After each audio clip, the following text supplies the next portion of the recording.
Thank you, everybody, for being here today. My name is Andy, and it is my absolute pleasure to welcome you to Legacies of Loss. My name is Andy Lilka, and I am one of the moderators of Enhancing Social Justice Education, a group that is dedicated to social justice education. The city where I am has been inhabited for over 10,000 years. Before it was colonized, it was the traditional territory of many nations, including the Mississaugas of the Credit, the Anishinaabe, the Chippewa, the Haudenosaunee, and the Wendat people. And it is now home to many diverse nations, Inuit and Métis people. Toronto is covered by Treaty 13, which was signed with the Mississaugas of the Credit. We call it Toronto, but its first name was Tekaronto, and that is a Mohawk word that means there are trees standing in the water. Tekaronto originally referred to the area around Lake Simcoe, but what it referred to eventually expanded southwards to the shores of Lake Ontario. In basing our societal systems on the oppression of the original people of this land, we have caused devastation beyond words. And in fact, it has been devastation beyond the human realm. The effects of the choices that the founders of Canada made include the climate crisis and the exploitation of human and natural resources. It seems more poignant today, however, to focus on the direct impact that the construction of this place we call Canada has had on Indigenous people, and especially Indigenous children and families. We have caused intergenerational and communal trauma. We have caused a loss of knowledge. We have caused physical, spiritual, and emotional harm, a loss of community, a loss of interdependence and interrelationship, and dehumanization. Today's speakers will talk about the oppressive and genocidal systems that they have survived. Elly will speak about his survival of the Nazi attempt to exterminate Jews, and DM will speak about her survival of Canada's attempt to eradicate Indigenous culture. ESJE, the Enhancing Social Education group, which is putting this program together, believes that we need to highlight the ways in which we tell our stories. We need to look at how experiences of oppression across the world and decades apart can mirror each other, if not in detail, then in substance. And so we're bringing these two stories together today for that. We believe that understanding the Holocaust can help us move forward on the path of reconciliation. And we know that excluding any kind of oppression from a social justice education curriculum hinders our attempt at dismantling all oppressive systems and at reaching any kind of liberation. ESJE was founded in 2013 by a group of OISE faculty and alumni in response to the omission of anti-Semitism and Holocaust studies from the equity and social education programs. ESJE began by providing resources to educators. We continue to run our annual Holocaust Education Week programming, and we have also recently expanded to include other programming in response to emergent social narratives. You may have seen our webinar last year on countering COVID conspiracy theories. We are fully volunteer run, and our volunteers come from all communities and varied identities. And we enjoy building partnerships with people and groups that are involved in social education, social justice education, whether that is in academia, in schools, or in the community. By providing educational programs and resources for teachers, students, and community, we strive to ensure that anti-Semitism and Holocaust studies will be included in social justice education, along with all other forms of discrimination, while paying careful attention to systemic oppression and the relationship between anti-Semitism and all other forms of oppression. And we do this in keeping with inclusive, anti-racist, and equity education principles. Our moderator today is one of our most active volunteers. Over the last year, Lillian Kim has helped lead ESJE's work in the area of reconciliation. Lily has been the co-chair of Holocaust Education Week and served for over a decade as the Holocaust Education Week liaison for the Newburgh Holocaust Education Center and Museum. And that is, of course, through the UJA Federation. Lily is also involved with the Christian-Jewish Dialogue of Toronto. And originating from out west, Lily has spent weeks with the Cree-speaking Moosomin and Saulteaux Anishinaabe First Nations in Saskatchewan, with Indigenous Chamorros, and with inhabitants from Lillooet and Chilcotin reserves of interior British Columbia.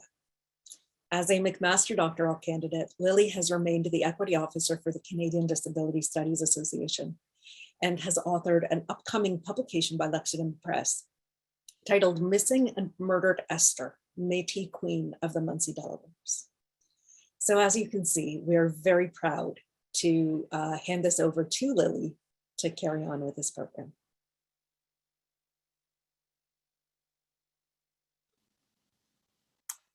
Hello and welcome everybody. It's so nice to have you all online, and it's wonderful to have friends, including Elly and DM here, whom I will be introducing. I'm very honored to introduce these child survivors, that they can share their testimonies and their firsthand experiences.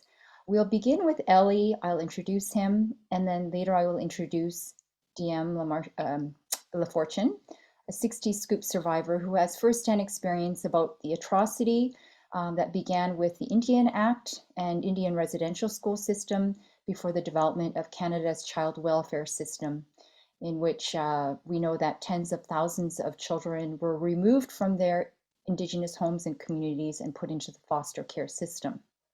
So before we speak about the 60 Scoop and hear what DM has to say, I would like to introduce today Elly Gotz.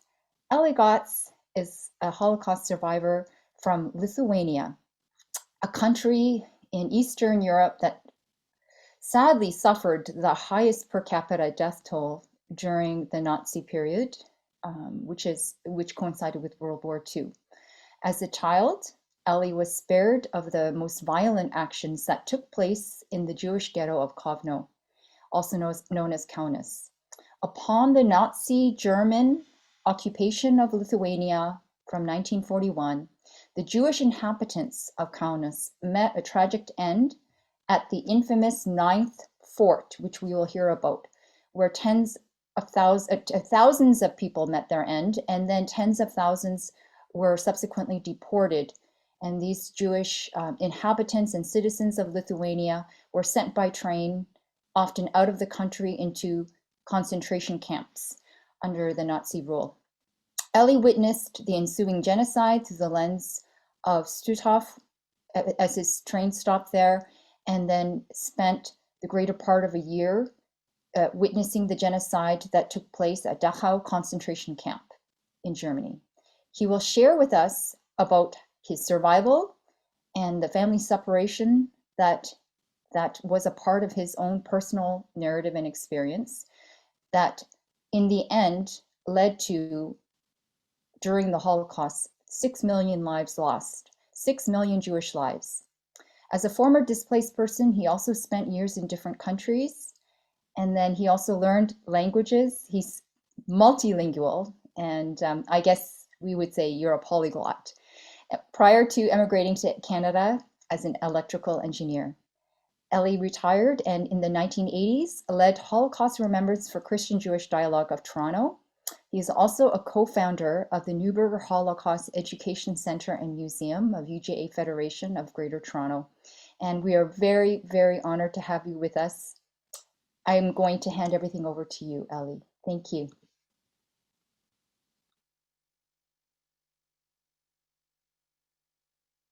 Elly, you're muted. Okay, can you hear me now? Yes.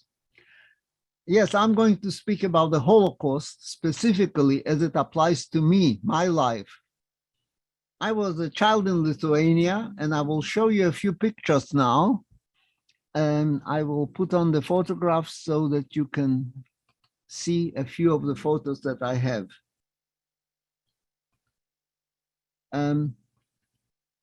You see my first picture, but I want to show you the map of Europe.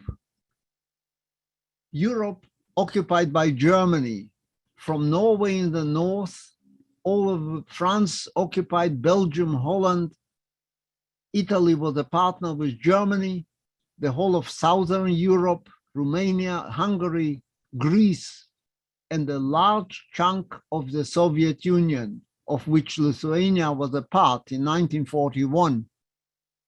We were occupied the first day of the war on the 15th of June, 1941, a Sunday. Immediately there were tanks in the street. Before the war, I lived a normal life. Here I am with my mother. She was a nurse in a hospital, assisting in operations. My father worked in a bank as a bookkeeper. He wanted to be an engineer, but the First World War stopped him from studying. And I went to school. I had a happy life in school. I enjoyed school very much. I liked mathematics and physics and science. I also enjoyed history. I was a big reader. I read a lot. And when I turned 13 in 1941, I got this new uniform. I graduated from grade 6 and I was going to high school. For us, high school was grade 7 to 12. The uniform I was very proud of, but I never got to use it because the war broke out that year. And immediately the war broke out, there was an attack on the Jews. Local people started to attack the Jews. They grabbed them, they robbed them, and they shot them to death. 6,000 Jews are in Kaunas, in the capital of Lithuania, were killed in the first 6 weeks of the war, not by the German army or the Germans, but by the Lithuanian partisans, as they call themselves, white armbanders. Eventually, they put us in a ghetto. What is a ghetto? A suburb of the city, surrounded with barbed wire. 6,000 Lithuanian Catholics had to move out, and 30,000 Jews crammed in. My parents and I was an only child, we got one small room in a house, very crowded conditions. And here's the ghetto, the old houses of the ghetto, the barbed wire, and the gate where we had to go to work every morning. They demanded that we go for slave labor. You are not getting paid. You are lucky. We are feeding you, they said. But right after we moved into the ghetto, the Germans announced that they are coming door to door to collect all our valuables, gold, silver, money, give it up. If you hide it and we find it, we will kill you on the spot. 2 soldiers came into our room. They filled the room. Put on the table, they said, all your money and gold and silver. We didn't have much gold and silver. My father cleared his pockets with shaking hands. He put the money down. My mother brought her jewelry, what she had. We were not wealthy people. A pair of silver candlesticks. Have you got a camera? Yes, my father had a camera. Bring it here. What about furs? My mother brought her only fur. They took it all away and they gave us a receipt. They wrote down what they stole from us, and then they wrote our name on the top, and they gave us a receipt. We had a receipt for robbery. After that came another order. You must hand over all your books. My father was very upset. He loved books. He always collected books. When we moved into the ghetto, he brought dozens of cartons packed with his favorite books into the ghetto. There was no place to unpack them. They were lying by the wall in the one room that we had. And now he had to open always books. So he pulled out some less important books, put them in a wheelbarrow, and he and I went with the wheelbarrow to deliver the books to the collection center, which turned out the local synagogue. When we came there, they had ripped out all the benches from the synagogue and threw them in the yard, and they told everyone, throw the books on the floor. When we arrived at noontime, an amazing sight greeted us. There were books from the floor halfway up the wall, a mountain of books. My father looks around, he says, Elly, you notice? No God, with the books they trust us. He bends down, he picks up some beautiful books. He says, look, Pushkin, the gold edition. Pushkin is the greatest Russian poet, like Shakespeare in English. my father says, you know what, Elly? Take our books and leave them here. They are not so valuable. I'm going to take the Pushkin collection, the 5 volumes, and take them home. And he puts it in a wheelbarrow. And then he picked up other wonderful books in German, in Russian, in Yiddish. After a while, I'm shouting, Dad, no more. I can't take. The wheelbarrow is full. Okay, cover it with a newspaper. We are going home. And we went home with a full wheelbarrow of the best books he could find. And we went back 7 times. We went empty and we came back full. We collected a fantastic library. My mother was upset. What are you doing? You are stealing books. You want them to come and kill us? Don't worry, we are not keeping them here. No place anyway. The room was packed with books. Elly climbed the ladder in the shed and takes those books and put them up there on the ceiling. I climbed the ladder in the shed outside. There was a garden shed. I made bookshelves out of boards with bricks, and I sorted out my library, which was the Library of Europe, in Yiddish, in Lithuanian, in Russian, in German. And I started reading because there was no school for me. And I was 13, I didn't have to go to work. I read the Russian literature, I read the German literature, I read Shakespeare in Yiddish. I read a lot.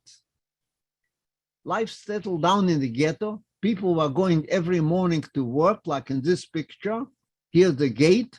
They said, we need 200 people to dig a road. We need 50 people to go and clean the floors of the hospital. We need 1,000 people to work on an airport, building an airport. People went out to work under guard with soldiers, everyone dressed with a yellow Star of David on the chest and on the back. That was work. Life settled down in the ghetto. After a while, August, September, October 1941, suddenly an announcement. Nobody goes to work tomorrow. Everyone has to gather in a big open field. We don't know why. Leave the doors open. Don't lock. If we come in and we find anyone, they will be shot on the spot. 30,000 Jews gathered in a big open field. In front of us stood a man. He climbed on a box as officer, and he said, everybody walk past me, families. This family, go to the right, back to the ghetto. This family, go to the left, stand behind the fence. And behind the fence, there were soldiers guarding them. They couldn't run away. Left, right, the whole day. 6 o'clock in the evening, he was finished. My family, immediate family, were sent back to the ghetto. But some of our relatives were standing out there. Next morning, those people, 10,000 people out of the 30,000, were driven away up the hill towards the 9th fort, which Lily mentioned. And on the 9th fort, which was a military compound where soldiers used to practice shooting and marching, a big place. And there, on the 29th of October 1941, 10,000 people were shot with machine guns in one day, and their bodies were thrown in long trenches that were dug before. 10,000 people killed in one day. Some of them were not wounded, they missed them. They were buried under the dead bodies, but they crawled out at night, managed to crawl out, covered in blood. And they came back to the ghetto and they told us, everybody is dead down there. Since then, I lived with a nightmare for 3 long years in the ghetto. How will I die? I imagined I was shot but not killed. I was thrown into a ditch and dead bodies on top of me and I can't breathe. That was my nightmare. Who is the man who was in charge of the whole operation? The guy who assaulted us. The man who was himself a killer. Helmut Rauka, war criminal. He came to Canada in 1950, ran away from Germany. Germany was looking for him and other war criminals. They sent lists to every country in the world, Find these people, send them back to us. We want to put them in court. This guy arrived, he lived in Huntsville, a peaceful life. He bought a motel. After a number of years, he retired. He sold the motel and he came to Toronto, and he was almost my neighbor in York Mills. Finally, 32 years later, they found him. Canada didn't want to find the war criminals. We had over 100 war criminals living here. They lived their life, they had children and grandchildren, and they died here. But this guy, they finally found him. I could have found him in 5 minutes if I knew they were looking for him. He was in the Toronto phone book under his own name. Anyway, they found him, he went to court. The judge said, this man is charged with 11,584 murders. He should be tried here. He's a Canadian citizen. But we know nothing about him. Send him to Germany. They know what he did. He was sent to Germany, spent 8 months in jail. He died in the jail hospital out of cancer. Nothing happened to him. And how do we know that 10,000 people died on that day? Because we have a document. This document, which I have a copy here, multi-page document. Each line is one city or town or village in Lithuania. And where they went, the Einsatzkommando 3, a group of soldiers, specially chosen volunteers, they went from town to town, they picked up all the Jews and they killed them. This report between July 1941 to December, in compliance with the directives, etc., 92 executions are listed on the pages. With total, how many Jewish men, women, and children were murdered in each execution? The total number, 137,000. 2/3 of the 200,000 Jews of Lithuania were murdered in the first 5 months of the war, before Auschwitz, before gas chambers, all before. Our people were already dead. Altogether, 3% of the Jews of 200,000, about 6,000 people, survived the war in Lithuania. I'm one of the 6,000. And here's an excerpt. 29th of October, 1941, like I told you, in Kaunas on the 9th fort, 2,007 Jewish men, 2,920 women, and 4,200 children, total 9,200. They made a mathematical error. This is 9,300, but what's 100 more Jews or less? Why did they kill them? Removal from the ghetto of surplus Jews. We were too many, though they had to kill us, you understand? I am asking you not to believe Holocaust deniers who say today, while we are still alive, it didn't happen. I am a witness, and if you hear a witness, you become the witness. When I'm gone, you will be the witnesses. I ask you to remember that. Now, what else happened in the ghetto? They formed a school. They got permission for a school, a trade school for kids. And I joined the school, metalwork. I learned metalwork, I learned locksmithing, I learned how to repair locks and keys. I learned how to cut metal, drill it, shape it. I learned to work a lathe, I learned how to weld.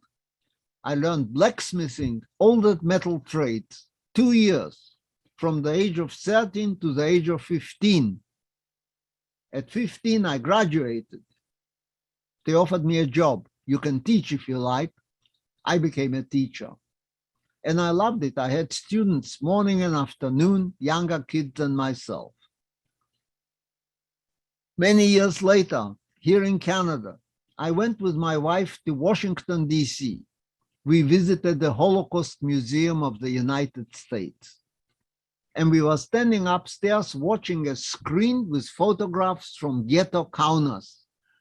And I said to my wife, I recognize this is a place where we stood in the field, and this is a place where whatever. And suddenly came up a picture. I said, that's me. I found my own photograph in Washington. Don't make a mistake. That guy with the black hair, that's me. I took the picture home. I showed all my friends. You see, all the kids are wearing yellow stars of David on their chest and on the back. I was very happy to have that only photograph of the war that I have. The Star newspaper came. They heard about it. I showed it to all my friends. And they recorded my story, and I had a whole page in the Star, half a page actually, with my story and that photograph.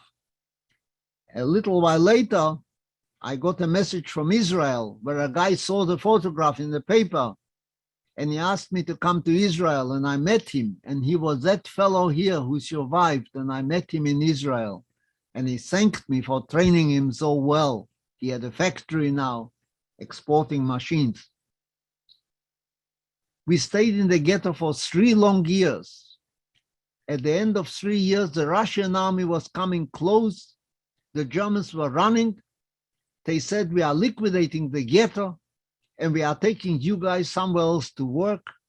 We didn't believe them. We decided to hide. We went in the basement. We locked ourselves up. My whole family, my 3 uncles, my aunt, my parents and I, and we prepared to commit suicide if they find us. My mother was going to give us an injection to kill us, but they didn't find us. Soldiers came down into the basement, but they didn't find our room. After a week sitting there, we came out. My uncle said, the Germans must be gone. Let's see if the Russians are here. The German soldiers were still there. So we came out, dazed from sitting in a dark room for a week, and there was a train. Why do they need a train? We could walk to be killed up on the hill. Perhaps they didn't lie to us. We went to the train, and the train packed us in, 200 people in a wagon, and they took us all the way into Germany. They stopped here at the station. I'm sorry. They stopped here at the station. Everybody out of the train, women to the right, men to the left. I didn't say goodbye to my mother. All the men back on the train. My mother and my aunt remained standing there. Me, my father, my uncles back on the train. And the train traveled all the way and came to Germany without water, without food, without facilities. It was a terrible journey. Every survivor knows of the train journey, which was terrible. We arrived, a sign, concentration camp Dachau, camp number 1. Now we are in Dachau.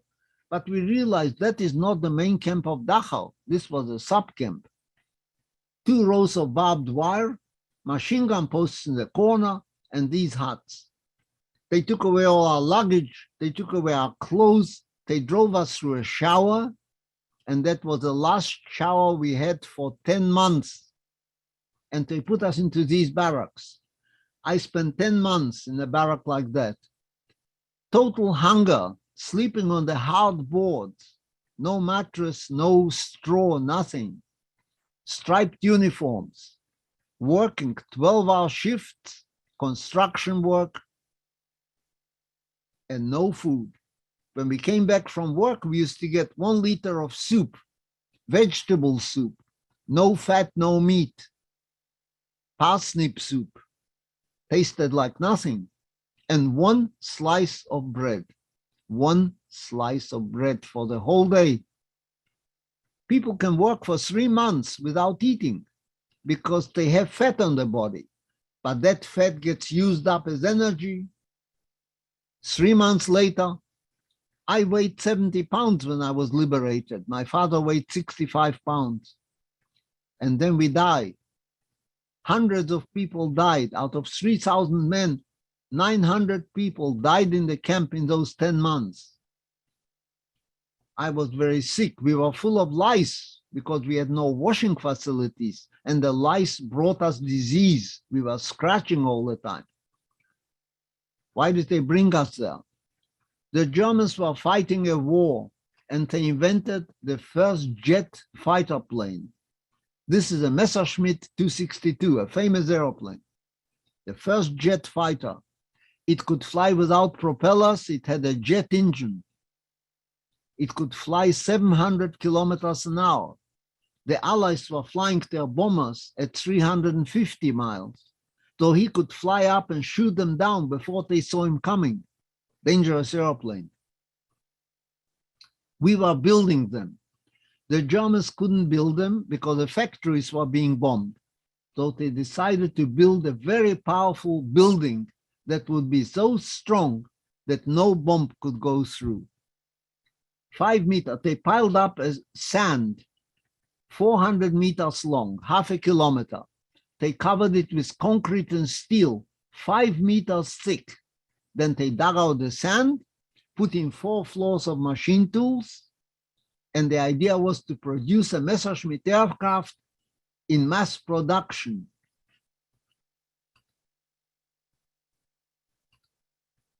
Here is a picture of the actual building. Look at the size of it. You've never seen a building that size. 400 meters, half a kilometer long.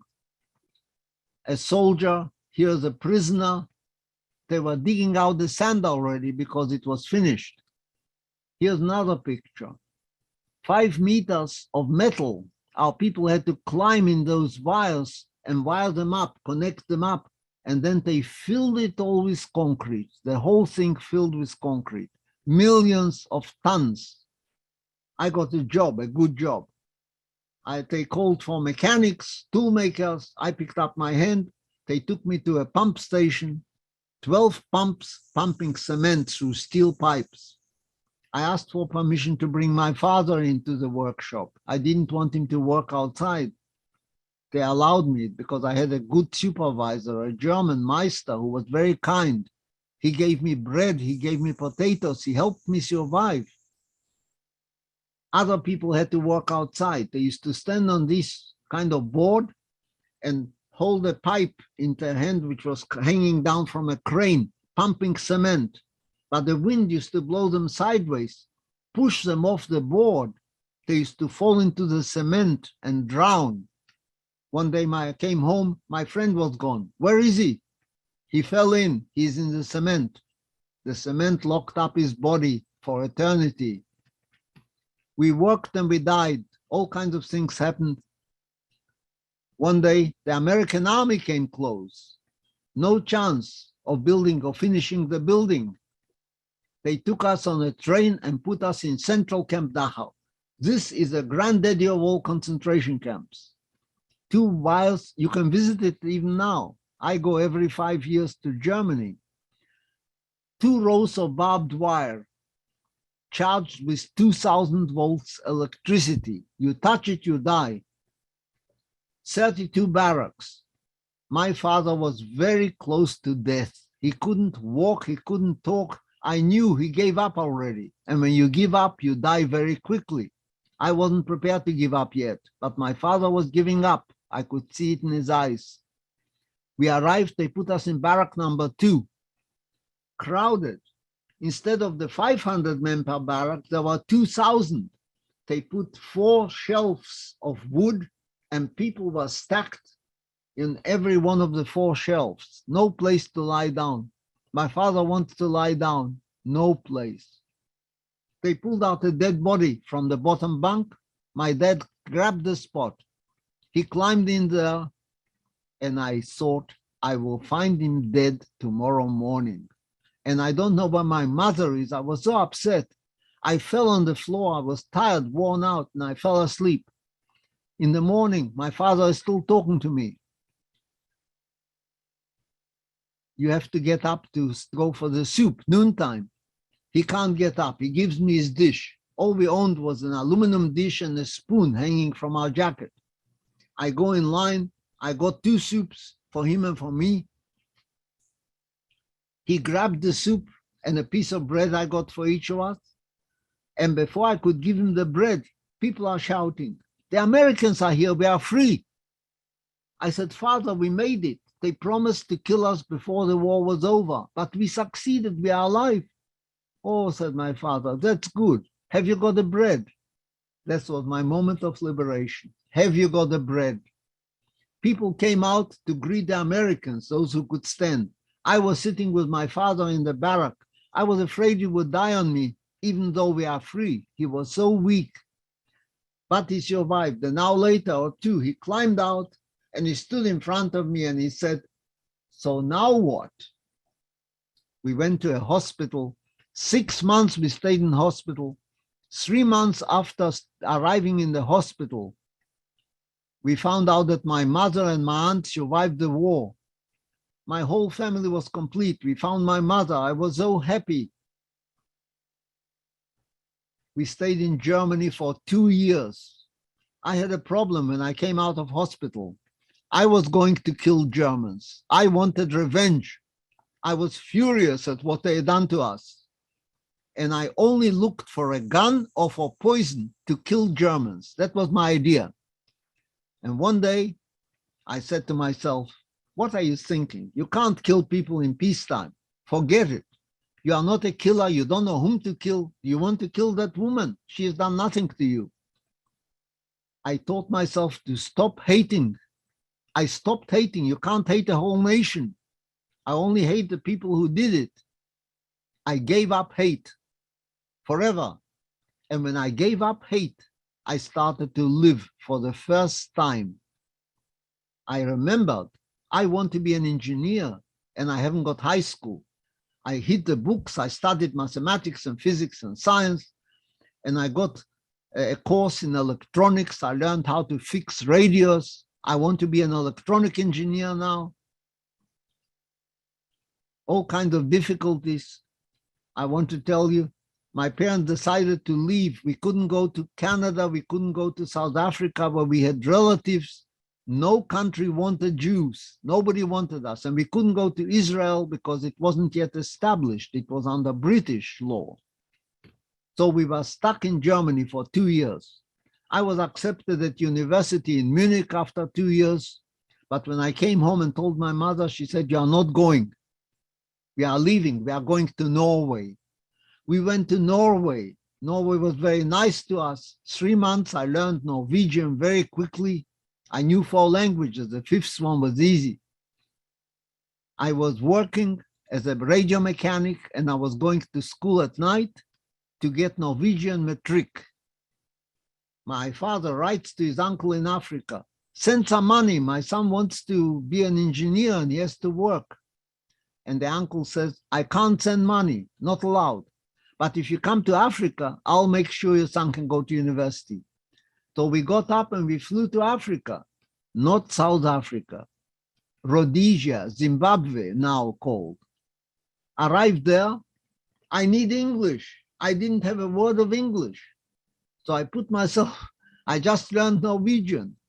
So I put myself in school, high school for 9 months. I learned English in 9 months. I passed all exams. I went to South Africa, university, and I became an engineer. I was so happy. I went back to Rhodesia. I expected to get a job. I couldn't get a job because there were no mechanical, no engineering jobs, no industry, only farming. I didn't want to be a farmer. I started a business. I opened a shop to repair radios. I had no money, very small shop. I made some money. I opened a bigger store. I put my parents in to sell bicycles and radios, and I started another business, sound recording. I recorded people singing and music, and I made vinyl records. Then I had another business, advertising, and another business making films. I became a film director. I was doing everything I wanted, and I was having a nice time. I was fishing on the Zambezi River. I was hunting crocodiles. I had a gun. I had a revolver. I became a hunter and sell the skins for a lot of money. And I was riding horses and I was jumping horses. I was having a time of my life. And one day I thought, I have to find a woman I could love all my life. So I went looking. I had a good time looking, but I found her. This is Esme. I have now been married to Esme for 63 years. I am now 93 years old. and we are still in love. We have a wonderful time together. We had 3 children in Africa. And I said, let's get out of Africa. I can't stand the race relations of South Africa. We came to Canada in 1964. We established a factory, electronic welding of plastics. After 7 years, I had money. I bought an airplane. I became a pilot. I loved flying. Later, I learned how to fly gliders. I was flying for many years. I took the family to Florida and Nova Scotia. And now we are an old couple. We had our 60th wedding anniversary in 2018 and my 90th birthday. And we are good. So what have I learned? I want to tell you. This is a story. First of all, we suffer the loss of graves. Our relatives are not buried anywhere, but we have graves to cry on. The same as the people here, the people with the schools, the terrible schools for the native people here. They found now graves, unmarked graves. They don't know where the children died. They have no graves to cry on. I understand that. I feel for them. We are in the same position. We have suffered a lot. I've learned not to hate. I've learned not to hate anyone. And I urge anyone not to hate. This is an elder of the First Nations, and he's speaking to a grandchild. And he tells him, each one of us has 2 wolves in our chest. The wolf of love and friendship and the wolf of hatred and bitterness. And they are fighting all the time. And the grandson says, which wolf will win, Grandpa? The one we feed, said the grandfather, the one we feed. So I say to you, my friends, don't feed the bad wolf. Thank you very much. Thank you.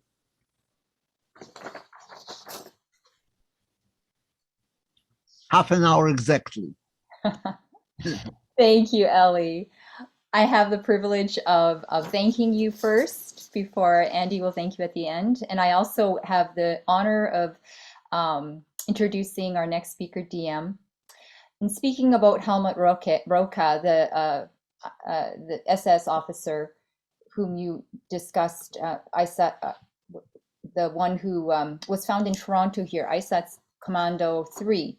He did actually live on the same street with other Holocaust survivors who did not know he was the same guard that, as you know, Fegi Libman, who is a survivor from Lithuania, was also an eyewitness like you in the Jewish ghetto in Kaunas. And she lived on Antibi Street with him. So there are a lot of people who were pushed into and wanted to tell the truth, sharing their narratives, their testimonies as a result of these Holocaust deniers like Helmut Roca. So thank you so much for sharing your truth and telling us your testimony, your story, not only of survival, also of resilience.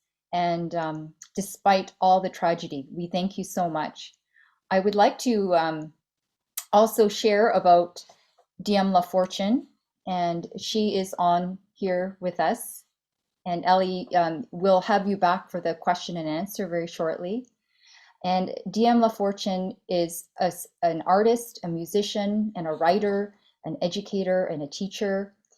She is somebody who has been an advocate for a long time. And as we know that there were architects like Adolf Hitler of genocide, here in Canada, we had an architect named John A. Macdonald, and the Truth and Reconciliation Commission that had led gatherings and led reports that were written from 2008 to 2015 in Canada, determined that what occurred in Canada through the architects and designers of cultural genocide led to systems as well as tragedies.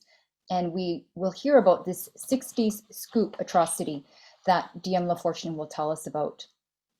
She is also, as well as being an advocate, artist, and musician, she's a photographer, a writer, and a filmmaker. and she is trained as a lawyer in constitutional appellate law. DM is a certified alternative dispute resolution specialist. She is a leading voice in the development of the theory and practice of equity and inclusion policy. DM was born of a Cree Métis mother and Ashkenazi Sephardic Jewish father. DM was taken for adoption at 7 days old, failing to thrive for months. She was eventually bought and raised by an Acadian Mi'kmaq man and Scotswoman. The many truths she's learned about her intercultural identity have given her a deep understanding of Frantz Fanon's claim, "I must understand everything because I belong nowhere." She expands on this quote with, "If you know that, you know how to be anywhere." DM is currently enrolled full-time in the theater arts program offered by the Center for Indigenous Theatre in downtown Toronto. So I have the privilege now of introducing DM. Thank you for joining us. Hello, it's an honor to be here with Elly. Elly, I was hoping to get here and I caught like maybe the last 15 or 20 minutes, and I was sort of thinking I would be coming in later. It's an honor to be here. I wish neither of us had to be here and we were meeting in a situation where we were playing music and talking about our favorite foods, which we do anyway, but I wish that that's all we were doing. So something about this topic and this loss is, I'm not going to be talking about the 60 scoop per se, because I didn't experience the 60 scoop. I experienced the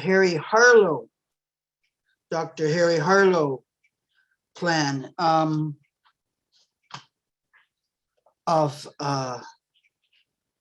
it was basically human social engineering.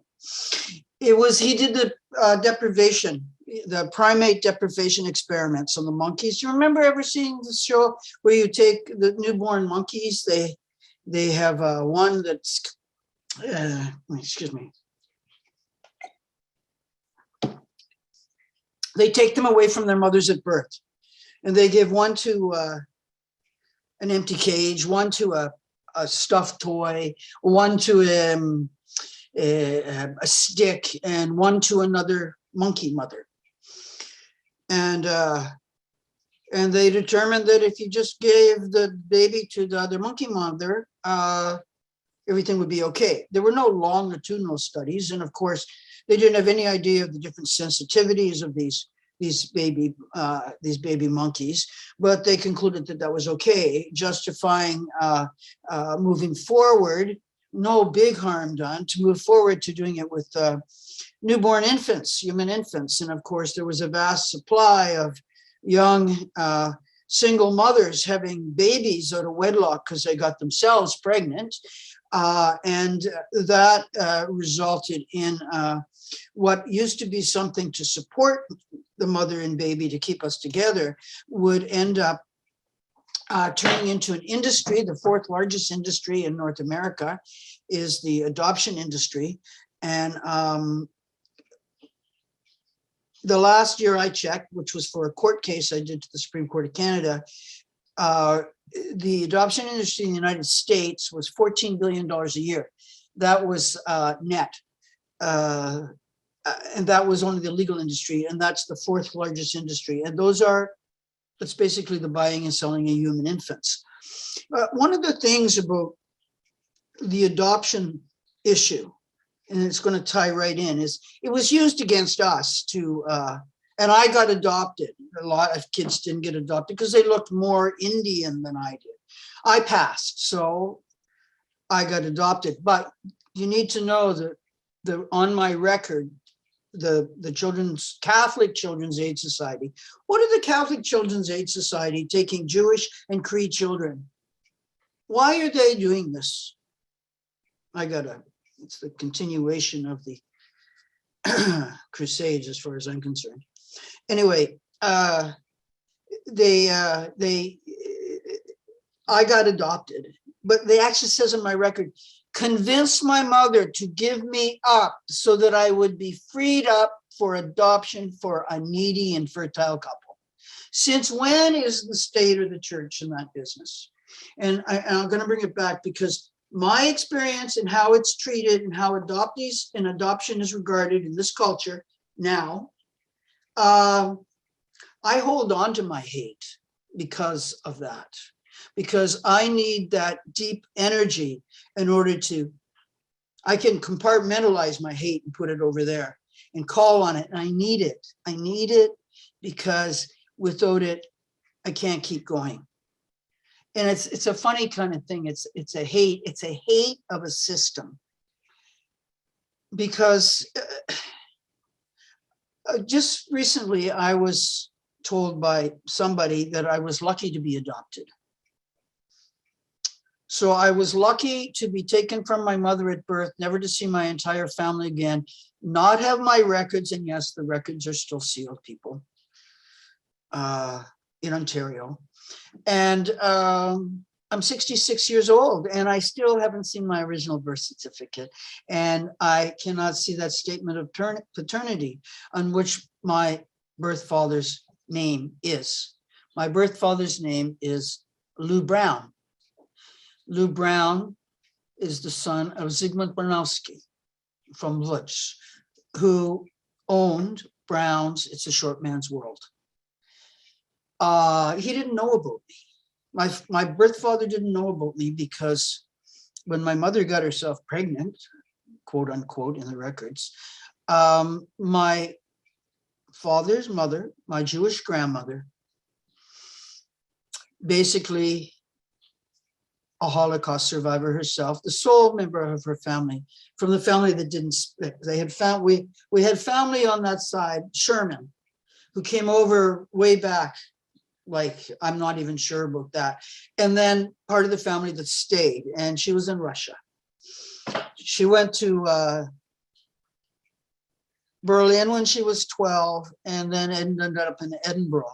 My father, Lou, he was born in Łódź. No, he wasn't born. His father was from there. My grandfather, Zygmunt. He went to Berlin and then to London. And my grandparents met in England. I'm not sure where, but they ended up, and my father was born there. Then my grandfather came over here and started the tailoring and alteration shop on Queen Street, which just closed a couple of years ago when Lou had given it over. Anyway, I don't even know the whole story there.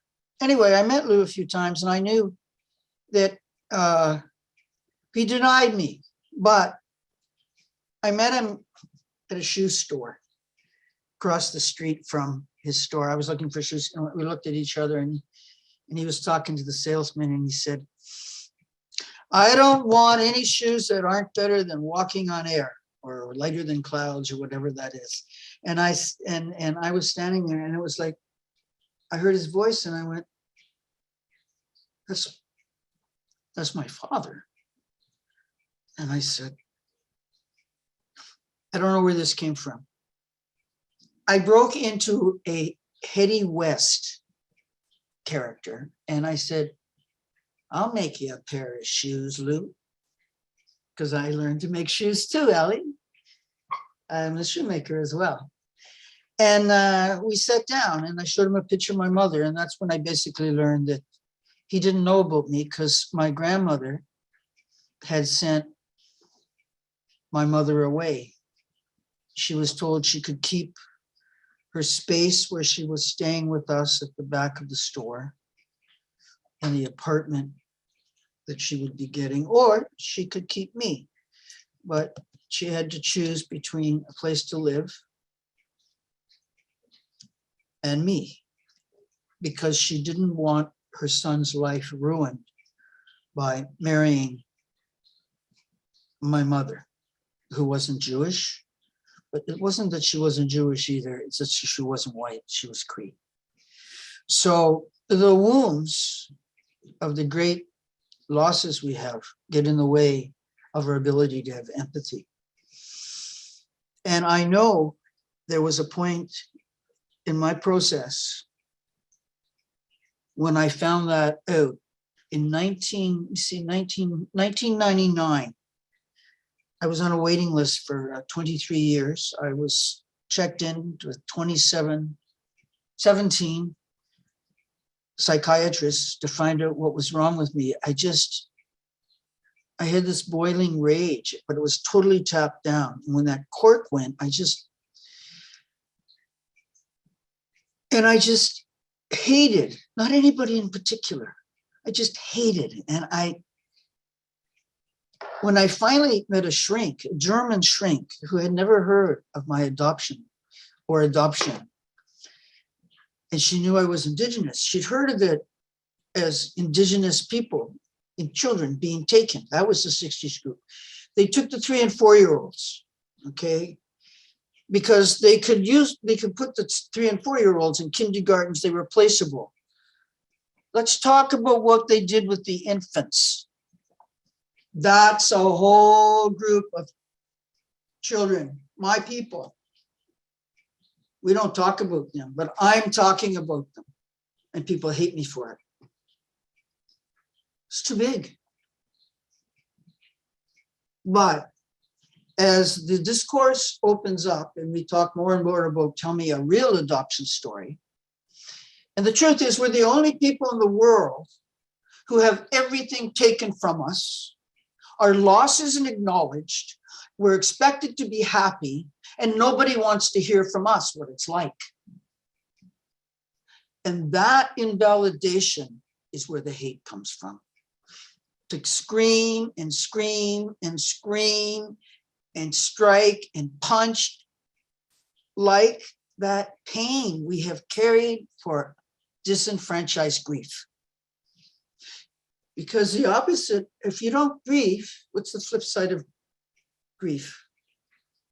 Of rage. Rage and grief are the flip side of the same coin, opposite sides of the same coin. It leaves a hole in us. It makes it hard for us to be grateful for our gifts. Because I'll tell you, all those things I achieved all of them hoping to fill that hole inside of me. And the more I achieved, the bigger the crash, the more pain and the more bleeding I would do.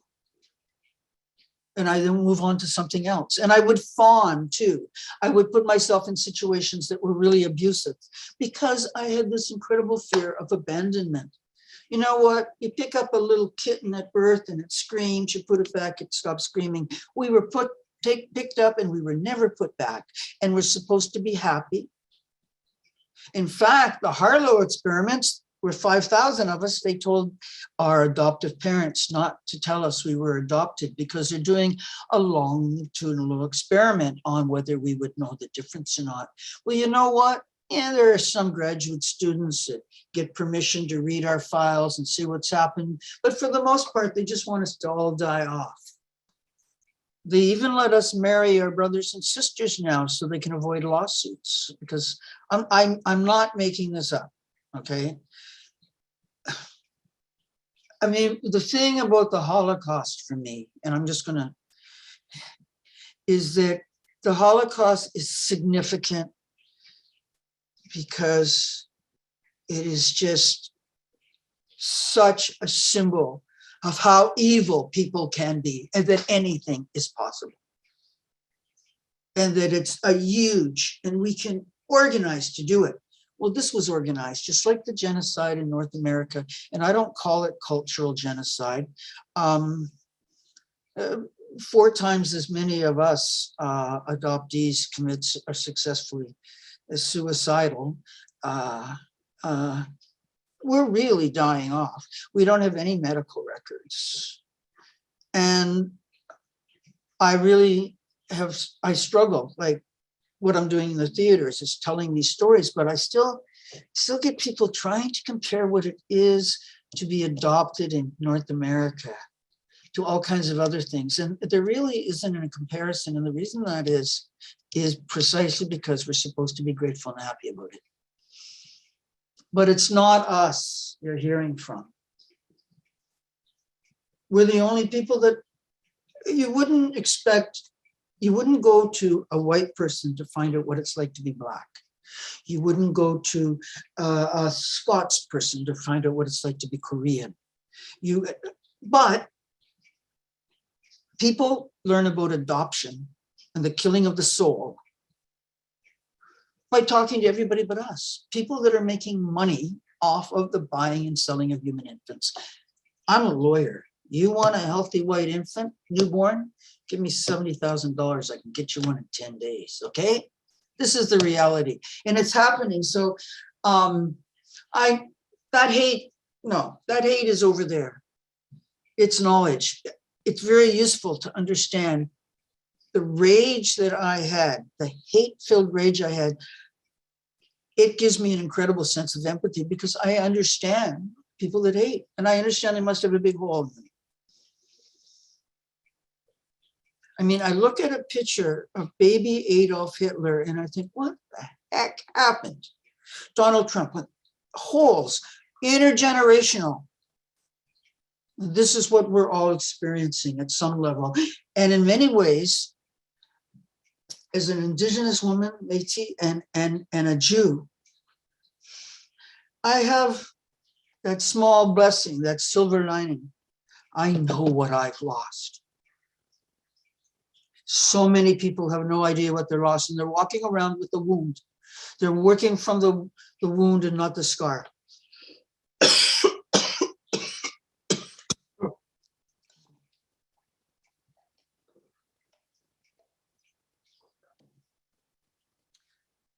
And believe me, you don't need a lot of scar tissue, but you need that scar tissue. The other analysis I use is like trauma means you're up to your nose in a pond. And as long as nothing else touches that pond, there's no waves, you're fine. So you kind of have to take stock. But you know what? Here's something. How do we heal? You know what Harper did after the apology? I think it was within 2 hours, just a little over 2 hours after the apology. He canceled the funding for the Indigenous healing programs. So this is what happened. Yes, the big white man says, yes, your pain is real. Don't doubt yourselves anymore. And we're sorry. And a whole lot of people are going, validation. Because, you know, a steady diet of shame makes it really hard to hear anything. And validation, that need to be heard, all of us, that need to be heard is the biggie. That's why Trump's people followed him. They felt unheard. Anyway, so that validation, that little bit can be enough that you've got enough scar that you can start having a little bit of objectivity. But the things that we need to do this healing,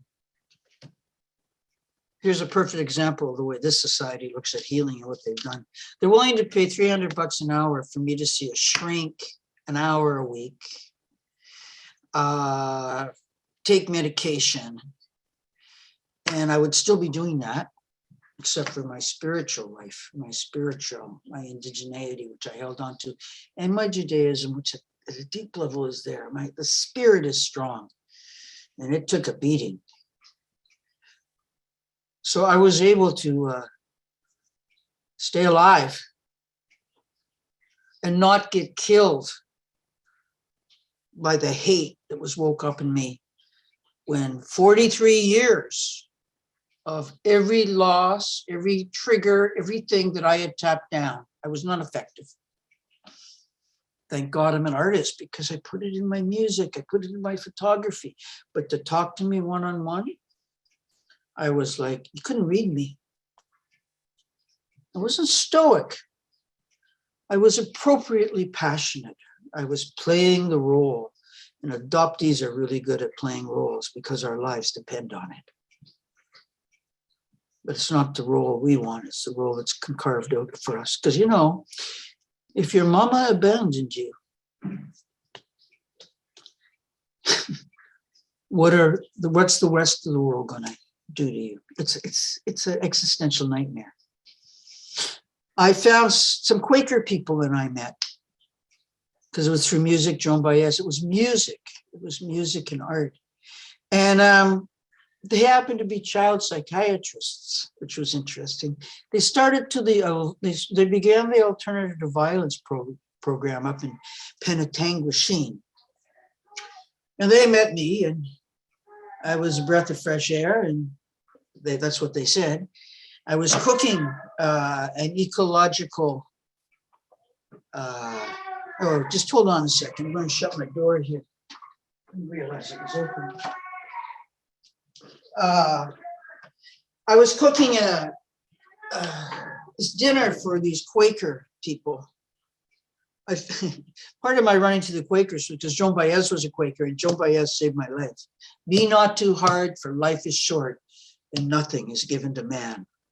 I heard her sing that line, and I knew I could feel something. I never knew the difference between joy and terror. That's emotional intelligence that I had not developed because I wasn't allowed to have any emotions. So anyway, these Quaker folks helped me by paying for my therapy. And over a 7-year period, my therapeutic work around deep grief and reintegration of myself was approximately $35,000. And that's why I'm here. I had a lot of guardian angels, but I'm thinking, why I'm telling you this, think about all the people that don't have the resources in place that I have in place. The money being used by the government of Canada for legal fees to fight us around what we know.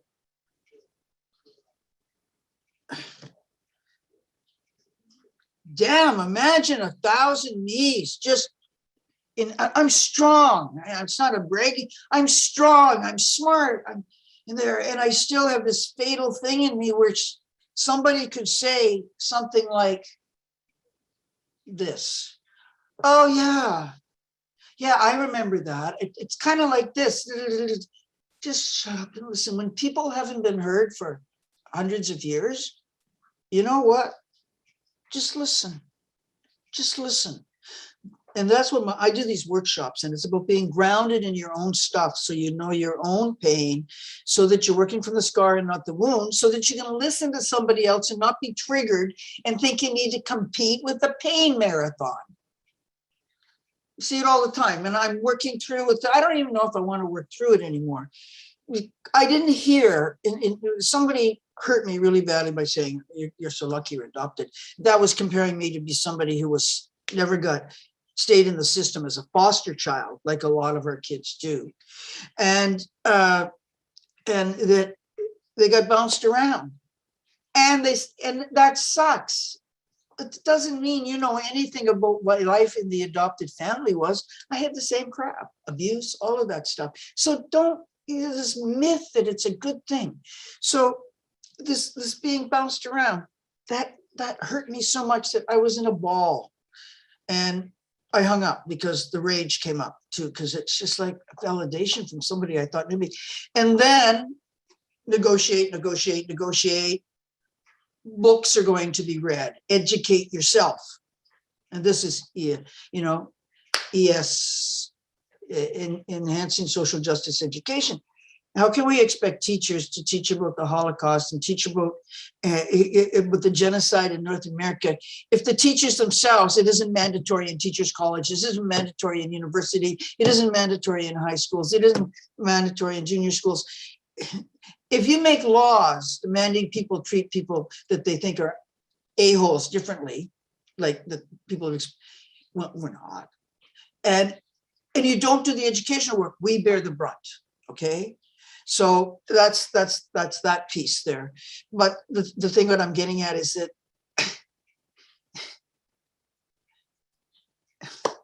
well, it's what Justice Sinclair said, education got us there, it'll get us out. But we experience so much pain when people tell our stories and don't know our stories. And that's why, and I think I just got a little bit lost there for a while. Lily, can you bring me back on? I lost my place there. You're muted. Yeah, we do have a question, but I'm going to address it and I'll let you finish with that. I just, So I can't remember aside what from those who, outside, yeah, Oh. outside of the government, we have the 60 Scoop Healing Foundation, because we know that the government policy of taking children away from their mothers, Indigenous mothers, went Okay. on past the 60s into the 70s and 80s. And Okay, we okay, also know now that the United Nations has a Declaration on the Rights of Indigenous People, Article 8, that says that the act of genocide is taking by force I can, children away from Indigenous. okay, let me pick this up because I want to put it into the story. Is that I went to court and the judge said that we have something more important for this. You know, the thing about being as an Indigenous kid being adopted, like I said, at least I knew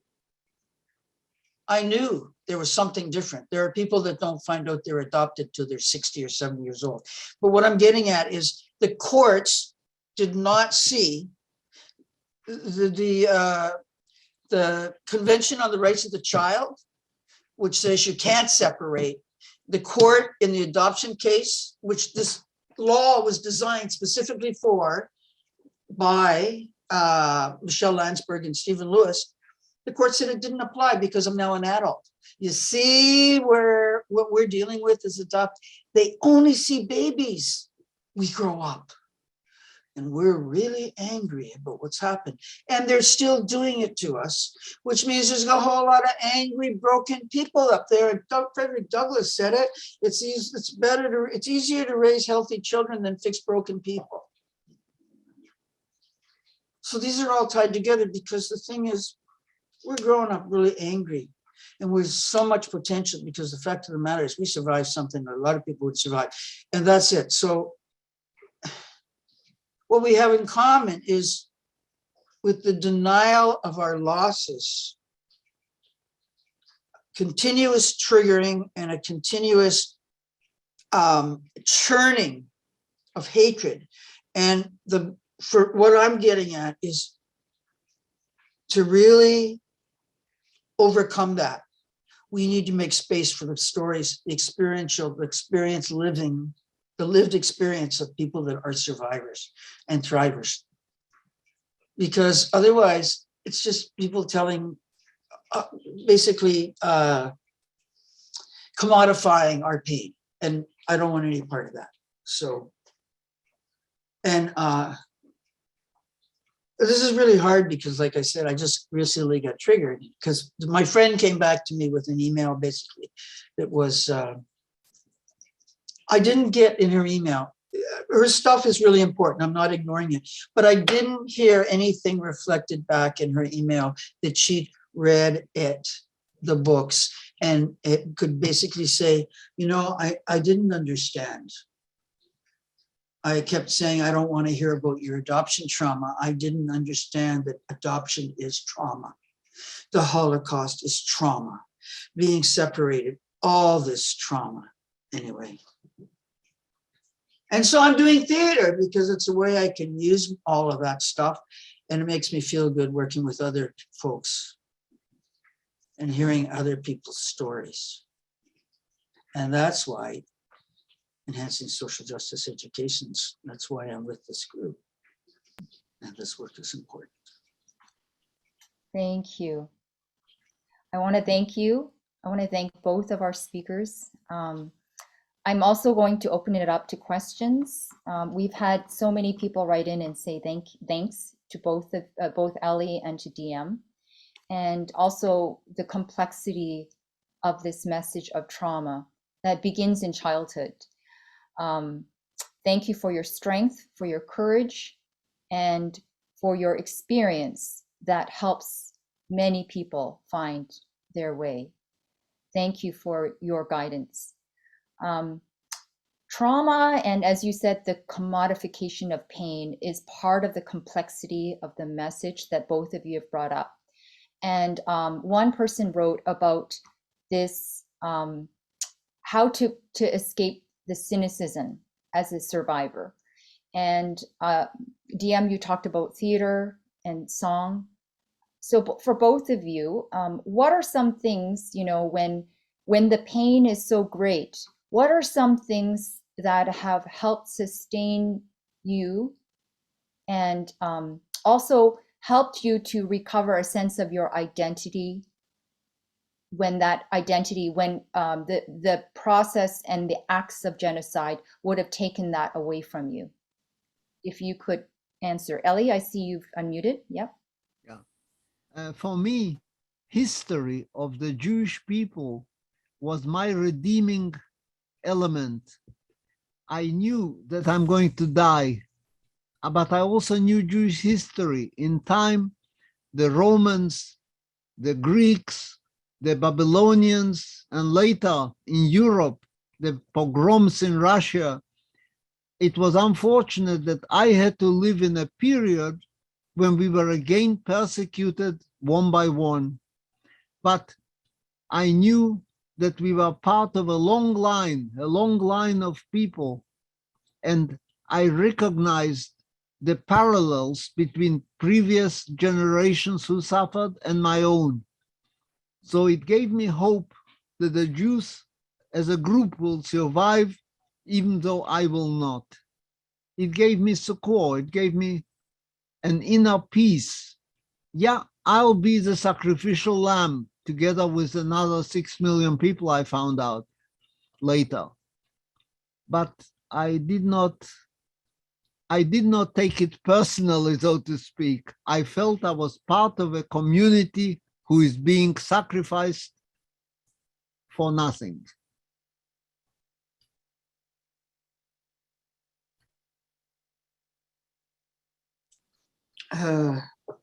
But it's sort of similar for me in the telling of the stories and keeping it going. And being in the theater now, with Indigenous folks, with my colleagues, everybody at the school, it's like, I mean, I'm in an environment where everyone is Indigenous. There are no blondes at school. I'm just fooling. What we have is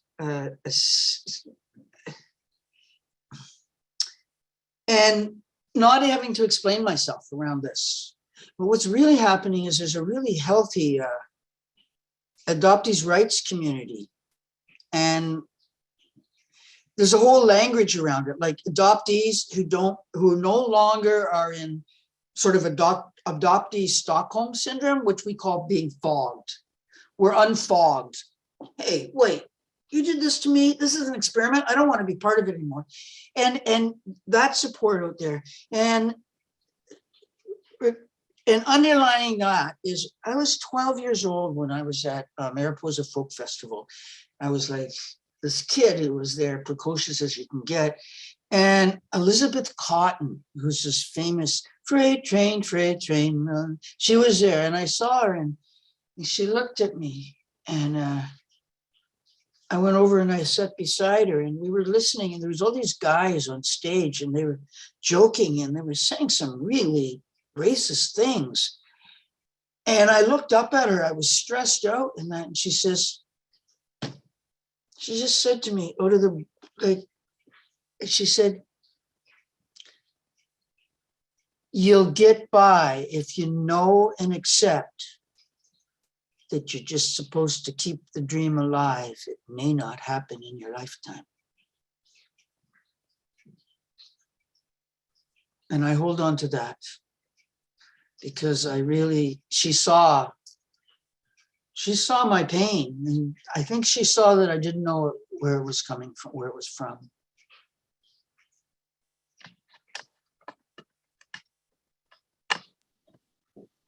And music, of course. Mm-hmm. And my Indigenous spirituality is like the whole way of Cree way of looking at time. I mean, our elders are at MIT working on quantum physics and particle wave theory and that, because it's like everything is past, present, and future. It's all at the same time. And I live that. I mean, I live quantum physics. It's just a way of I can't explain it. It's just like the water, proverbial water that fish swim in for me. Anyway, babble, babble. We have another question here about related to reconciliation. So the question is that it's a process, but there have been issues, problems, or criticisms.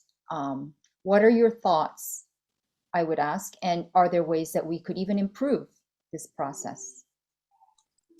Well, if I can, I was on the Royal Commission that led to the Truth and Reconciliation Commission.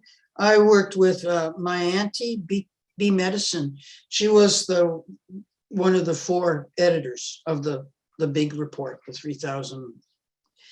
And she sent writing to me she had a load of work, and I worked with her. I assisted her in her editing. And so I got it. And I do know that there was a 5th R, and that was reparations, and that got dropped because nobody would buy reparations because it meant money.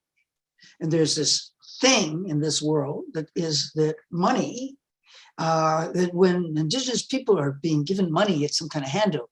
What it is, it's this huge cache of royalties. And it's like you've been living in our houses, you've been living on our land for, Canada as a nation, 150, well, I don't even know, I can't, however many years, and you haven't paid your rent. It's like, well, to us, you've got it in escrow and you're controlling us with it and just giving us enough to survive, not enough to thrive. And that kind of dependency model is really damaging. And then there's all the rules about who can live with who and that. Do you know that if we didn't have all those rules, we'd be pooling our small amounts of money, even in the cities, and coming up with a whole new way of doing things. But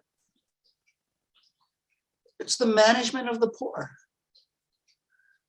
and the marginalized by color, creed, religion. So reparation, start not just walking the walk.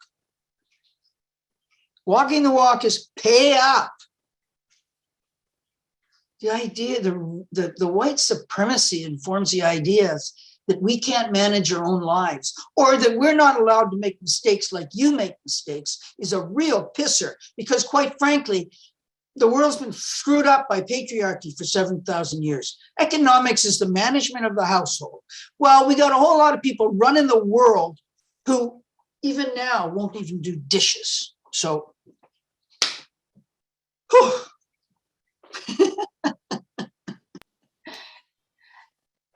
And Elly, if you want to unmute before, I know that any minute now Andy's going to give thanks, but we'd like to hear from you as well before we end this evening. To me, you cannot forgive people who have hurt you unless they have asked for forgiveness. It's essential that somebody has to ask for forgiveness. I don't hate Germans, but I have not forgiven the people who have done terrible things. And they have not asked me for forgiveness. Only one Nazi once asked me for forgiveness. And he explained that he didn't do any terrible things, but he joined the Nazi party because he was an idealist at 18. And when he listened to Hitler, he believed that he was ready to give his soul and his life for him. He believed Hitler in the early days. And he's very upset now with what he ended up with. So to ask for forgiveness is an important element of Jewish teaching. They say, for example, you can't be forgiven for what you have done to another person by praying to God. God will not forgive you until that person that has been hurt will forgive you. So forgiveness is a complex thing. And we have to study forgiveness. The government has tried to ask for forgiveness by the only way it can do, which is giving money. But it requires also a spiritual forgiveness, understanding of the other people, the rest in Canada, what we have done here. And that is beginning to come with time, with reading, with writing, with more communication. I think there is an understanding arising in Canada of what we have done to the Aboriginal people here. And I'm hoping that that is leading to a more positive outlook. Perfect it will never be, but because you can't make good what you have done badly for 150 years, but you can ask for forgiveness and try to compensate in some way the people. I'm all for it. I believe that kind of understanding would help Canada to become a more unified nation. And I work for that. Thank you. That was on the forgiveness. One of the things is that it's still happening. Our children are being taken. 10 children, 10 infants a day in Winnipeg. I don't know how many here, every day, thousands. It's an industry. I think people, not the government, I think people are ahead of it. I think the people of faith, spiritual people, they're on top of it. I think and it's because I think they have the spiritual strength to deal with the emotional work they have to do. And I mean, that's the four, the emotional, the spiritual, the physical, and the intellectual. And those are in balance. And that's what I was saying about. It's about bringing things back to balance. We don't see it about forgiveness and the sin and that. It's about bringing things back to balance. It's organic, so we're not going to get things. There's no quid pro quo here. It's about balance. And it's really hard to bring back things to balance when the government and agencies are still doing it to us. You know that Indigenous people are in the prairies, 87%, I think it's 87% of the prison population that's Indigenous are adopted people, and they're 47% of the prison population. Penetanguishene, which is what I learned from these Quakers, once they heard that's where I lost. Once they heard what happened to me, they went up there and found out that the 31 men they were working with up there were all adoptees. Grief rage. The big one is when if you can't say that reconciliation with Indigenous people and they're the most important relationships, you can't say that and then turn around and appeal a decision because it costs too much money. Well, you know, that big tick up in 1927 of the gross national product, it went through the roof in 1927, and the Center for Policy Alternatives couldn't explain it. I was at this lecture and I said, well, that's the year that Indigenous people, the law banned Indigenous people from being represented by lawyers in the courts around land issues. So yeah, you got really rich because you just stole it and we couldn't even fight you for it. So you don't know that history. And anyway, I could go on and on and on, but Yes, the one of the comments was what to do about intergenerational trauma, and I think what you've helped us to understand, both of you, is that it relies on more than just relying on government and systems, because those have failed people again and again. We see the policies of the Nazis. We see in the US, it's outrageous. Not one treaty was upheld and fulfilled fully of hundreds with Indigenous people in the US. In Canada, we see the evolution and devolution of systems that have ended up in the child welfare system. Thankfully, a month ago, the federal courts ruled in favor of the Indigenous claimants for the children who were taken from their communities and put into the child welfare system. One thing that's interesting actually is that if you look at the places where Indian residential schools were and Indian boarding schools and prison camps for Indigenous people in the US, these centers also became the centers where prisons were built with largely Indigenous populations. So it basically was a replacement of one system, which is Indian residential and boarding schools, became the prison population. And they were run sometimes by the same people who were part of the War Department and were soldiers. So at least in the US. So there's a lot that needs to be addressed. As far as intergenerational trauma, you've both talked about the need for a balanced approach, the mental, physical, emotional, spiritual. And I thank you for that. Thank you so much. I'm going to turn things over to Andy because Andy is going to thank you both. And we also want to end with some music that was dedicated and composed for a friend of ours, and Elly, you know Max Eisen as well. And this composition was in memory of the people who met tragically their end, including 1.5 million children, Jewish children who were murdered at Auschwitz. And so this musical composition will be the end of our evening. Andy, I'll hand things over to you right now, and you can thank our speakers. Thank you once again. Thank you, Lily, for your beautiful job moderating this discussion. Elly and DM, I cannot thank you enough for what you have done today. I do want to say that we did not get to all of the questions, and unfortunately we are out of time. So if you would like to answer the questions on the chat, please go ahead and do that, okay? Our goal today. Can I just say one thing to one of those questions? How about family preservation instead of family separation? Put the resources in keeping mothers and children together in supportive ways. Thank you, DM. Yeah. Thank you. Definitely. So our goal today was to highlight the ways in which we tell our stories. And I think you both helped us do that in really powerful, powerful ways. Our secondary goal was to show how experiences of oppression around the world and decades apart can mirror each other, if not in detail, then in substance. And I think we have done that. And I thank you both for helping us show those relationships.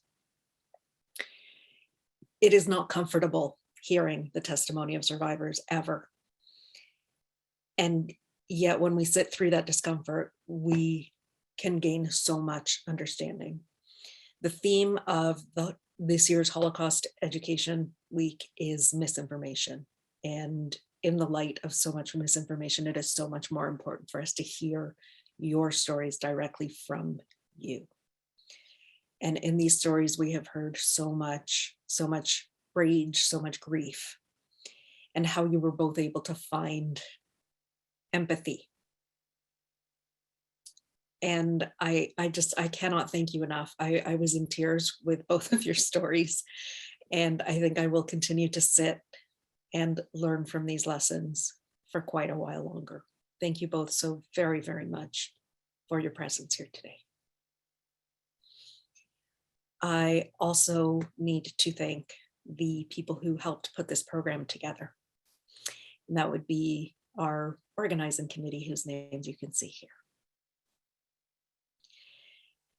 As Lily said, we are going to finish today's session with a video that was, who was it sent in for again, Lily, please? Was it?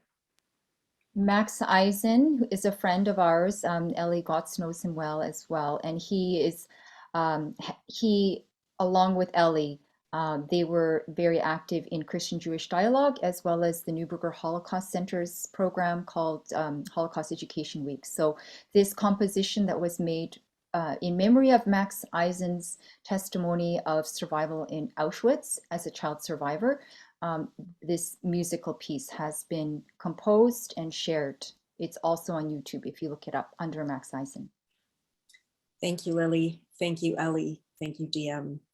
Thank you to all of the organizing committee and to ESJE at large. And thank you all to all of you who have spent this time with us. When this video finishes, we will be closing the room.